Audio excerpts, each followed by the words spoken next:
what's 3 plugins you think are underrated or underutilized in the bass music scene? 3 plugins. Well, then 2 of the out of the 3 are already here. Okay, But then the perfect. combination is one of the one is obviously spectral compressors, like I've mentioned, Yeah, because they're just able. The thing is with spectral compressors, if you think about them, what you're doing is you're absolutely maximizing the spectrum, right? yeah, You're getting the most out of it as you possibly can without altering it in terms of like saturation or adding frequencies. It's just pulling out everything that was already there. Something like that, just it hasn't quite been popularized before. And yeah. if you have spectral dynamics, it can do it as well. Um, so that's one of the plugins that is heavily underutilized. Okay, I know there's a few people who know about this and they probably use it as well. Another one, oh yeah, AP Trigger. never even heard of AP it. Trigger. AP Trigger is so AP Trigger is if you took Ableton's sampler and made it an audio effect that is triggered by transients. So, for example, I have yeah. So I have this little percussion bit here, Okay, and AP Trigger on here is triggering a sub. Funny enough. So okay, if you may know, I had a snappy break which was called N sub. yes. You can basically just use this because you can drag in samples. So if I wanted to, for example, you can see it's triggering Sims here. If I wanted to, I could drag in. Let's do this one. I can drag this in. In this case, I drag it into the group so it's played with everything else. If I play it now, it's now layering with these percussion samples. So Okay, that's the initial samples. okay, And then AP Trigger is layered on top with this detector. It detects when there's a transient happening, and then you can layer something on top. So you don't need any you don't need to add any additional audio channels or anything like that anymore. If you wanted to just layer something on top of something else, AP Trigger is your go-to. is it And doing then anything to the sounds, or is it like, for example, if you, it looks like 3 layers in there, is it the same as if you just stacked these 3 together and layered them, or is it actually doing yes, something to them? it's the same. Okay, so it's like a sampler where you can stack. Yes.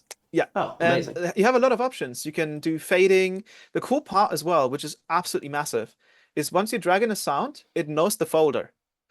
So you can go through and just pick out a Oh, different sound. yo.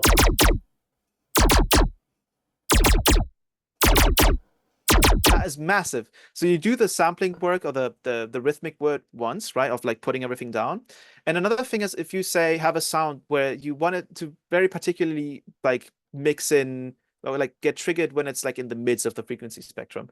You can see your spectrum here. So you can say, hey, I want this to only get triggered by the mid frequencies. So you take a bandpass and you only get triggered by, say, this region.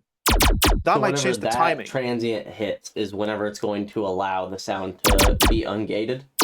Yes. Gotcha. Okay. So this is kind of important if you have like a very dispersed sound and say the sub is coming in way late, right? And Yeah. the highs are coming in way earlier, but you actually want it to trigger roughly in the middle in between. You can do it with that. Is this And a free plugin or is this paid?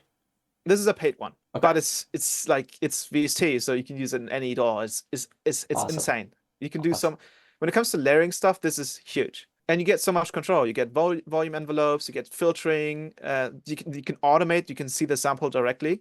You get pitch envelopes, you get modulation between the different things. It's almost like a better version of Ableton's sampler. As I wish they just had like a synth for this because it's so good.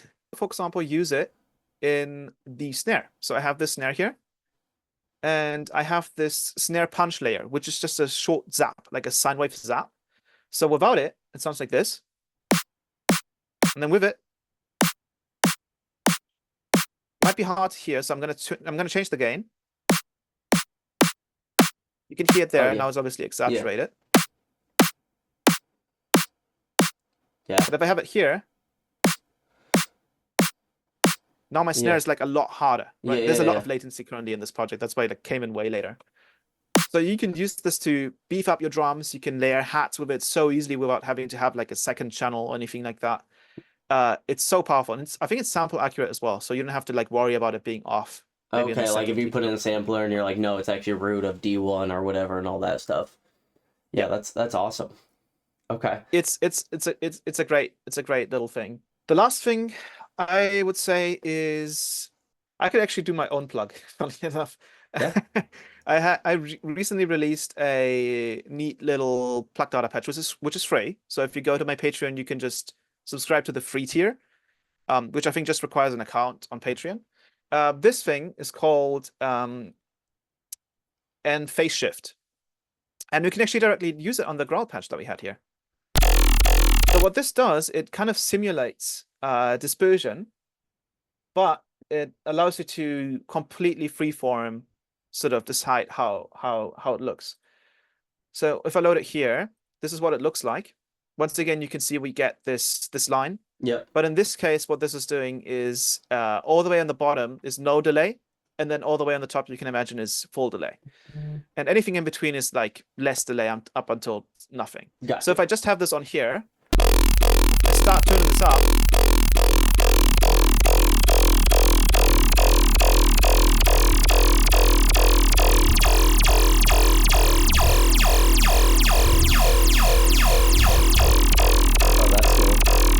And then what you can do is you can flip it. So you get...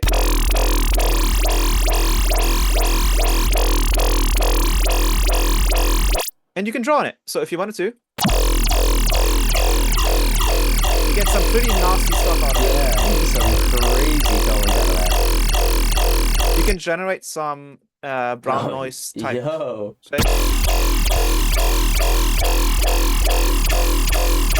Make it sound super like diffused and kind of like warbled, mangled. And then you have softer ones that sort of just kind of smoothly change.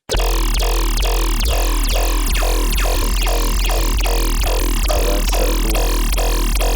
This before, after.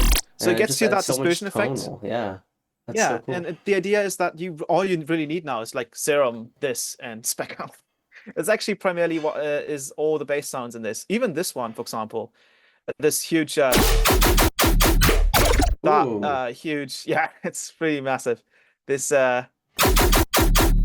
this bass is this one's actually in phase plant, but I'm using phase shift and spec amp on this, and this is what it sounds like without those two. Oh man, it sounds so still much, fat. Yeah, it's fat, but it sounds so much cooler when you add them. The add both. It just sounds like it has like all of this very clean processing. So you can just keep generating. Ooh. You can.